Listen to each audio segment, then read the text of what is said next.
السلام علیکم ورحمت الله وبرکاته. مفتی صاحب محترم، اول خټول ډیره ډیره عمره مبارکه شه او ورسره بلال جانی تاسو ته هم خر کلی. مفتی صاحب دا راته وایي چې ته کوم ځای کې ولاړ یې دا وخت او د دې تاریخ څه دی پس منظرې ځای؟ بسم الله الرحمن الرحیم. د ټولو نه اول خو د بلال ورور انتهایی مشکور یو چې موږ له دغه سلمان فارسي رضی الله عنه چې کوم باغ و د هغه وزټ راکړلو دلته کې راوستلو. دا هغه باغ دی اصل کې سلمان فارسي رضی الله عنه چې کوم دا د یو یهودي سره غلام و او بیا قسمه تکالیف بدل رسدل. بیا د یو ځل دا خواهش اظهار وکړو چې مال ازادي ملاو شي، نو د هغه ازادېدلو دپاره هغه یهودي یو شرط ولګولو. هغه شرط دا و چې یاره دلته کې باغ جوړ کړو 365 یا 360 ډکي دي پکې. نبي علیه الصلاة والسلام خپل لاس ولګوي چې کله هغه میوه ونیسي بیا موږ ته ازادوو. نبي علیه الصلاة والسلام صحابه کرامو له حکم وکړ چې لاړ شو 380 کندې وکنو او صحابه کرام راغلل 380 کندې په دغه باغ کې وکندلې. او بیا د هغې نه بعد نبي علیه الصلاة والسلام راغی په خپلو لاسونو مبارکو باندې په خپلو ګوتو مبارکو باندې په دا کې بیا باغ ولګولو.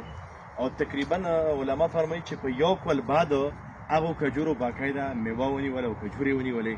هغه یهودي هم حیران شو چې دا څنګه چله چې موږ دلته کې کله باغ وکړو بوټی وکړو په دا کې ډېر کولونه لګي. 6 کاله بعد کجوره کوي، 4 کاله بعد دا یو کال کې وشولې.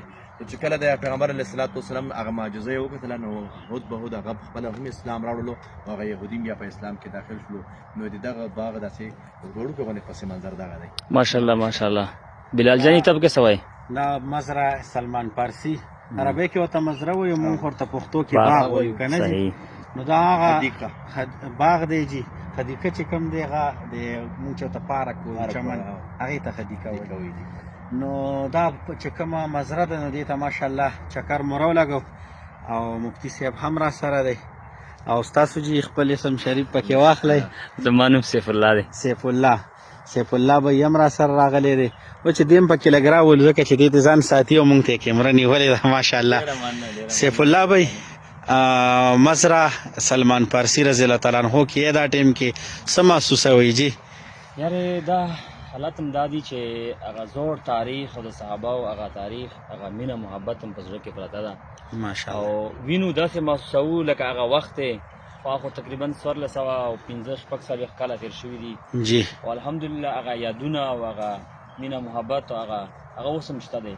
نو دا د دې خلکو ډېر زیاته یعنی په دوی باندې د الله یو احسان دی چې د هغه اوس هم پاتې دي. او بیا داسې ښایسته ځایونه لکه د کور غوندې ماحول او اوبه پکې او کجورې ماشاءالله ډېر ښایسته ماشاءالله ډېر ښکلی دغه دی. او دې کې داسې لښتي جوړ کړي دي ماشاءالله. دا لښتي ډېر ښکلی لښتي پکې جوړ کړي دي. اوبه دې باغ ته چې دی 24 ګنټې دلته کې چې دی اوبه موجود وي. دا وګورئ ماشاءالله تبارک الله.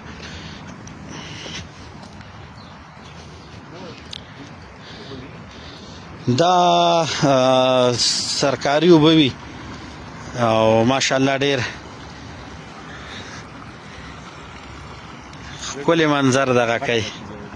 صحیح شوله جي، جزاکم الله خیر.